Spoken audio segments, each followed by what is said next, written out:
Hey, everybody, this is Scott with the Green Pants Podcast. And this one was a difficult one for me. And it's a challenge because do you put something out and then, have someone go, gosh, that was pretty heavy. And then the next one is really heavy. And then the one after that is even heavier. And, I can't help it because I think the things that I want to put out are challenging, I hope. I hope they're learning experiences for me and for you, possibly. But this is one that I should have come out with long ago and never did. And it's about apologizing. And here at the Green Pants Podcast, it originally started, I wanted to talk about dreams and my dreams and crushing them and, getting up and getting knocked down and getting up and, and taking on bigger and better dreams. And at the end, I do want to share with you the evolution of what's going on, not just with the podcast. There's so much more than that. This is just kind of like my pun intended microphone. Pun intended. Anyway, regarding apologizing, though, there's something that I learned in putting this episode together, and I don't even know where I got this, but it was called PEG, P-E-G, purpose. For this episode, for example, why do caregivers apologize? Do you have someone in your home and they don't have to be autistic. It can be any type of developmental disability, mental health condition, physical condition, something chronic. I think that I would tend to put this episode in everything that it entails more into that chronic light, simply because that's why so many of these pieces are important. And the second E is for evidence, sharing with you some of the things that I didn't even know, just the metrics and what it means to be a caregiver.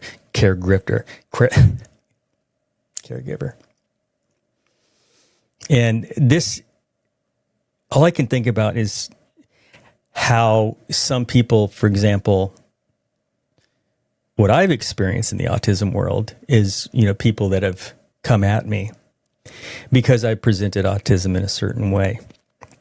And it's just, to me, it boggles my mind, and that's another episode. But then the G in PEG is guidance. What I would hope to get and pass on to other people to better understand what's going on.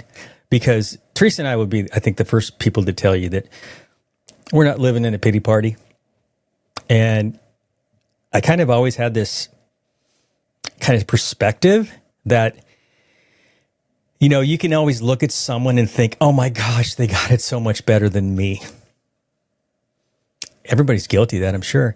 But then what you may not be thinking is that other person or some other person may be looking at you saying the same thing.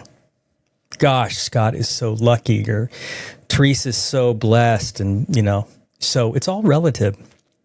But PEG, purpose, evidence, guidance.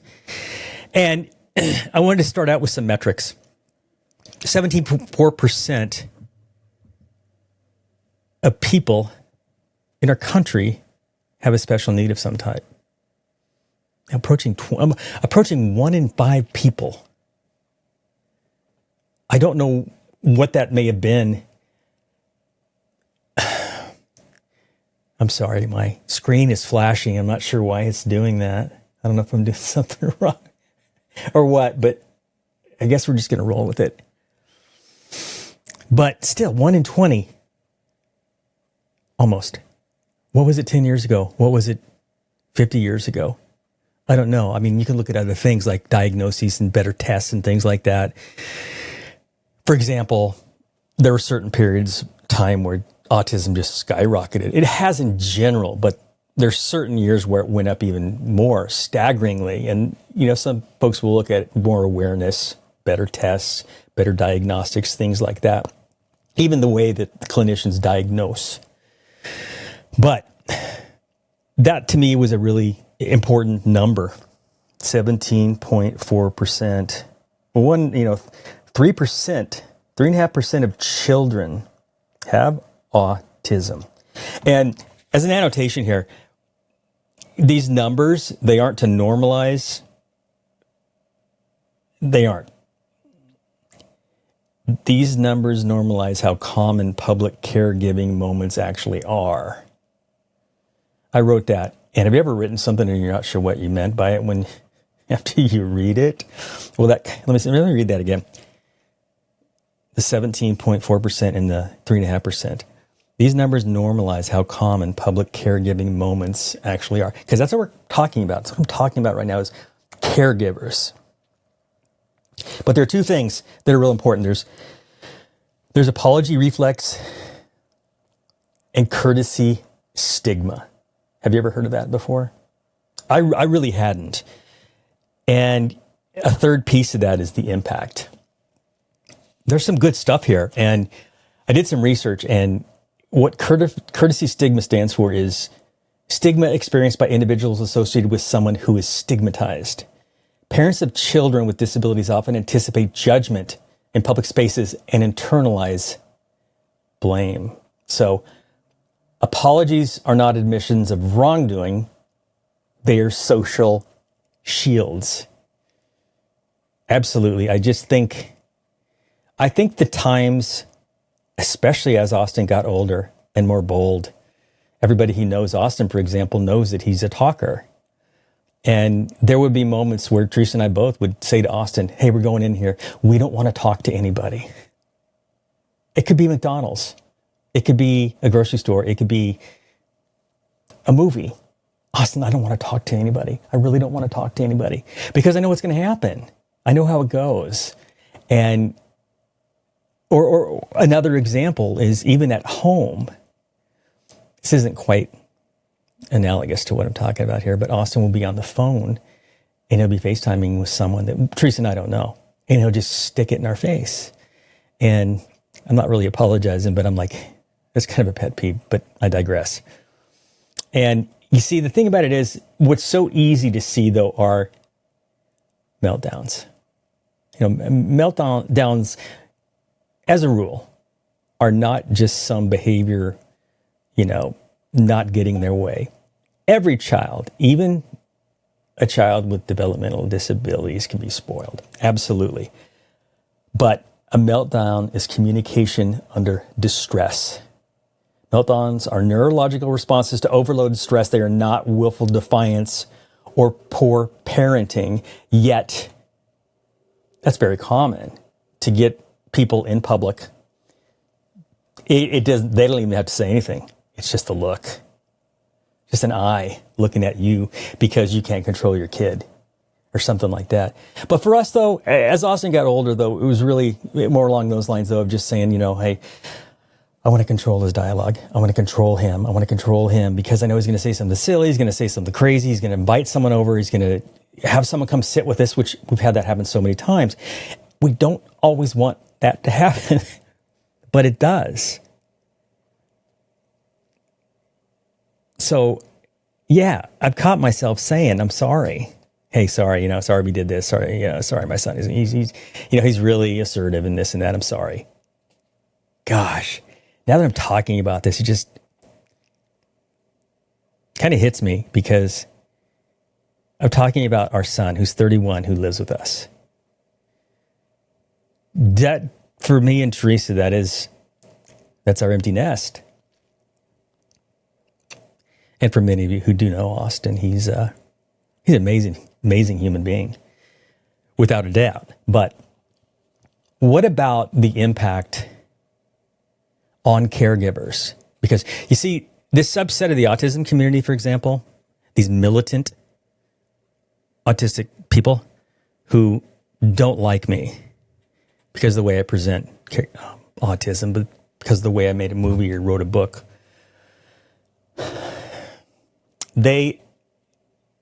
I'm thinking about the impact on the caregiver. Well, they would come to you and say, it's all about you. Your life is hard because of your inconvenient son or daughter. And it's actually a lot more heinous than that. When young people are wishing bodily harm on you because of the way that you present, or, people don't believe that, an autistic kid would wear a hat like Austin wears, would talk like Austin talks. But the impact on the caregiver is real. But they'll say, get over it, You just look at us as some problem that needs to be fixed. I've said this before, but guess what, folks? There are days where Austin will tell me, Dad, if I could have a pill, if I could have a drink of something, a medicine that would cure my autism, I'd take it. But there are those people in the autism world that would say, BS. Too bad for them. But guilt, shame, mental health impact. 30 to 31% of parents of children with autism experience depressive disorders. I don't think I've ever been depressed before, clinically depressed. I get down, I get quiet. Teresa gets mad at me, and then she tries to get me mad because I'm just trying to be quiet and I'm down. Maybe I'm sad. I'm sad right now because my puppy's not doing well. But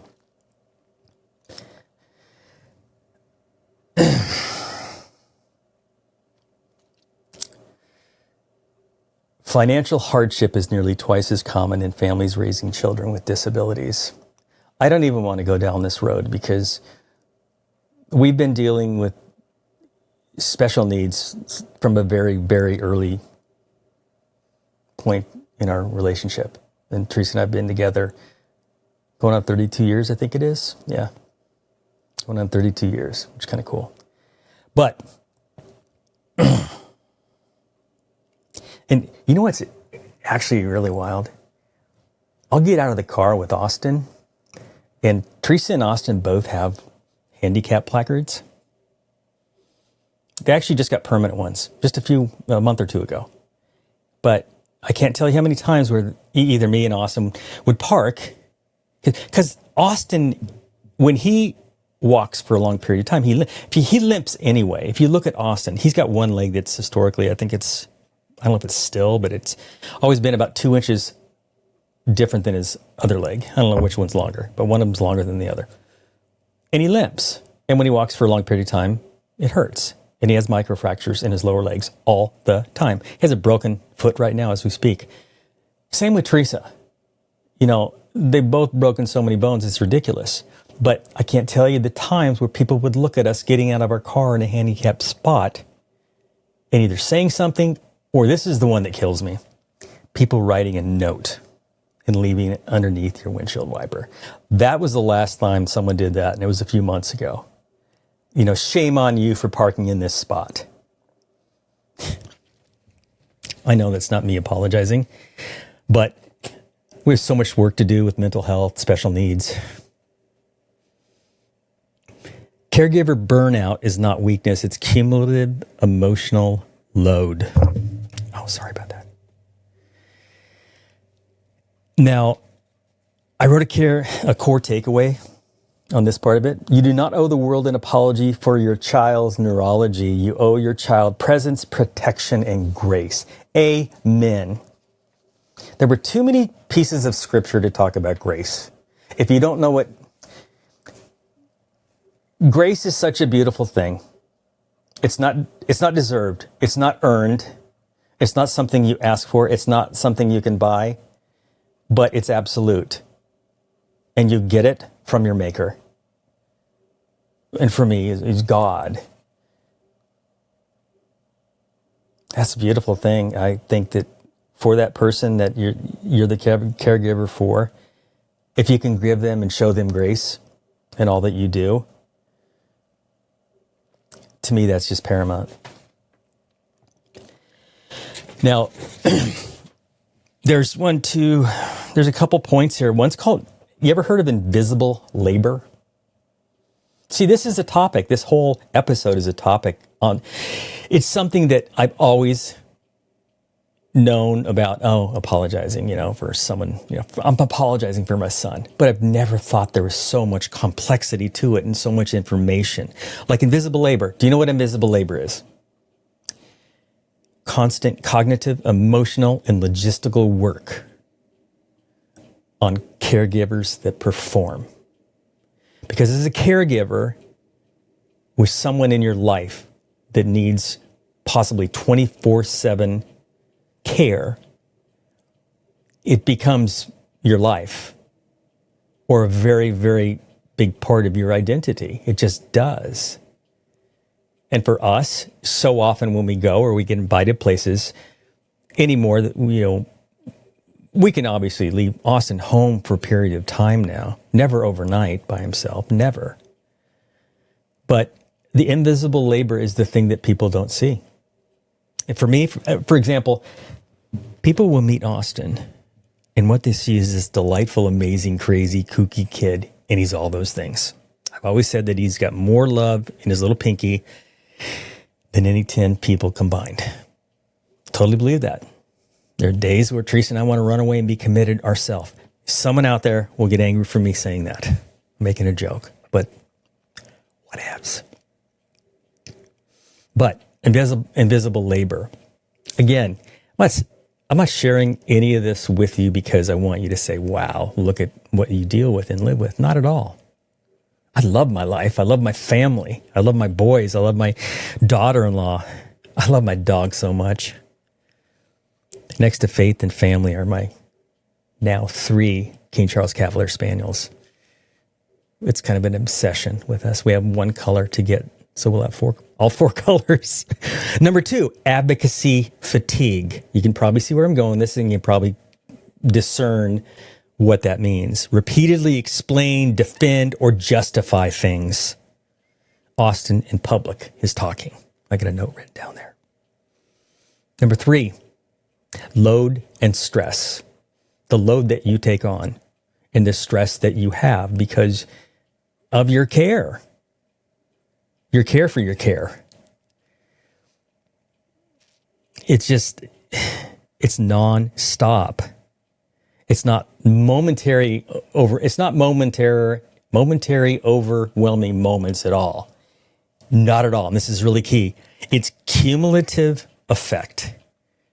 Until I heard that and someone I read that, it made sense. Cumulative stress, not overwhelming momentary stress. I think that's much more intense, much more painful, much more difficult and challenging to embrace. Even though there are momentary, overwhelming moments, you bet they are. But when you have that drip, drip, drip every moment, every day, with so much of those moments, I just wonder, if those are the types of things that lead into those, 31% of caregivers having some types of depressive moments or mental health, concerns. I do believe that. Number 4, public moments are, public moments hurt more than private ones. See, it all comes together. Public moments hurt more than private ones. Private ones are private. If you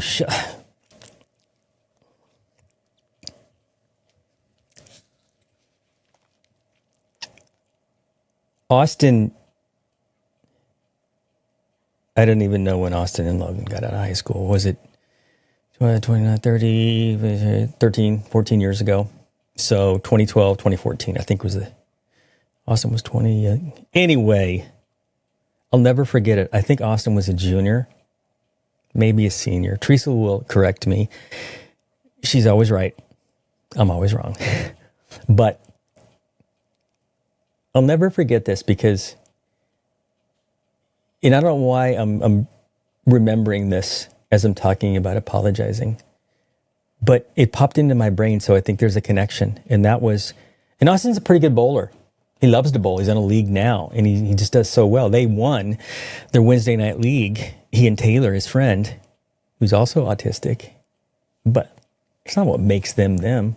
That's not at all what defines Taylor and Austin.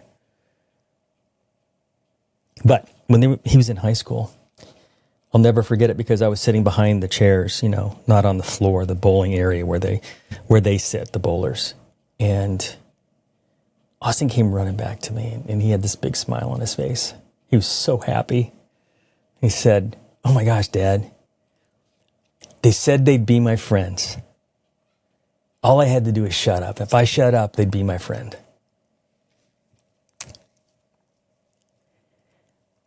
I didn't apologize to anybody that day. I didn't say anything, actually. But Austin didn't see the look on my face. Austin didn't know what I was feeling inside of me when he told me that.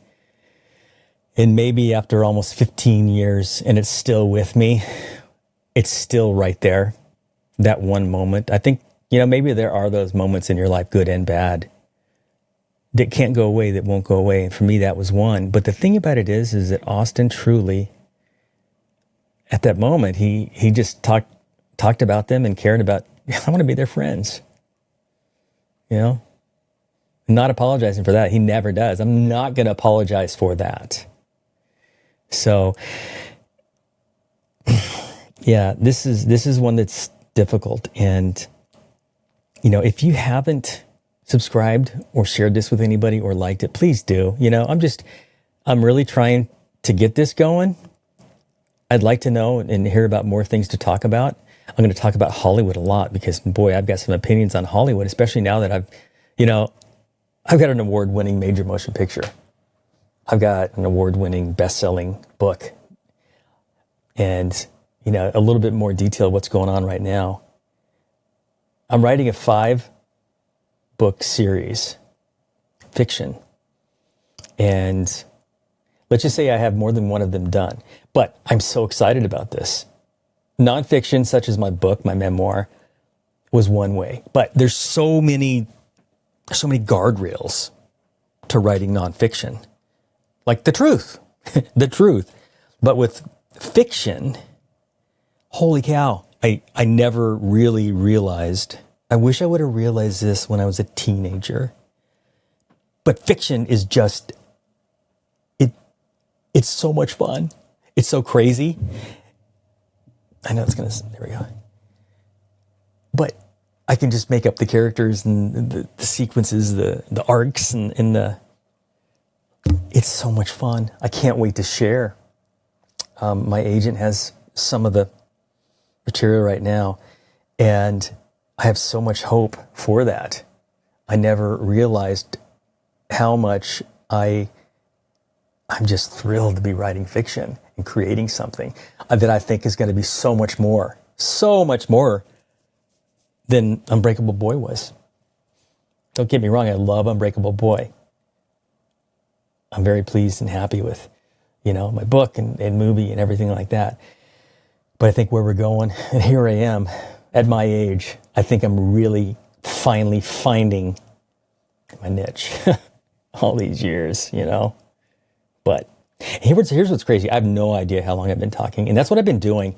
Also, before I go, I printed out a few things. Just, it's amazing what you can get nowadays, for metrics and research and things like that. And what I want to do is when I come to you, I really want to have metrics. I want to be able to show you some numbers, show you some terms and things like that. Like, I never knew what invisible labor, advocacy fatigue, courtesy stigma, and apology reflex were. I hope you learned something with that today. Because for me, it's just it's a lot more than just, hey, I'm sorry, my kid talks a lot. Hey, I'm sorry the ways he's acting, I apologize.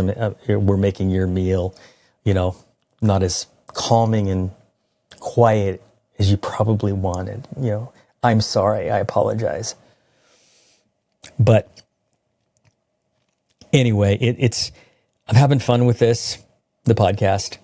I'm going to continue to do it, just getting that little few pieces of research, but otherwise just clicking go, record, and do it. Like right now, I'm recording this. This is the first take. And if I'm saying this is the first take, that means that it is, because I'm going with it. And I'm trying not to do any re-recording. I just want to record it and go. I'm not worried. If I made mistakes, fine, whatever. It's not perfection. That's not what I'm shooting for at all. Never. I don't. I mean, the quality, whatnot, yeah. I think I've got a nice mic. I've got a nice camera. I've got some nice lights. Partly because I just love gadgets. I do. Teresa drives you crazy sometimes, but yeah, I like gadgets. and including everything I'm using to make the podcast. And I'm totally digressing. You can get off right now if you want, but the thing about it is I had no idea. I just thought you could, hit record and just boom, make a podcast episode. I didn't realize that the recording is the fun. What I'm doing right now is the fun part. There's so much work beforehand and after. More afterwards, I guess. Not just editing, but just the logistics. All the different platforms, RSS feeds, things like that. But, a lot of people have asked me, how'd you start it? And, granted, I don't have an enormous channel. Not at all. But I don't really care at this point because I'm having so much fun. But all I would say is just do a little bit of homework, and you can start on an iPhone if you really think about it. As good as cell phones are nowadays with taking photos and doing video. So keep fighting the good fight. Keep keeping the faith, and always strive to finish the race. Amen.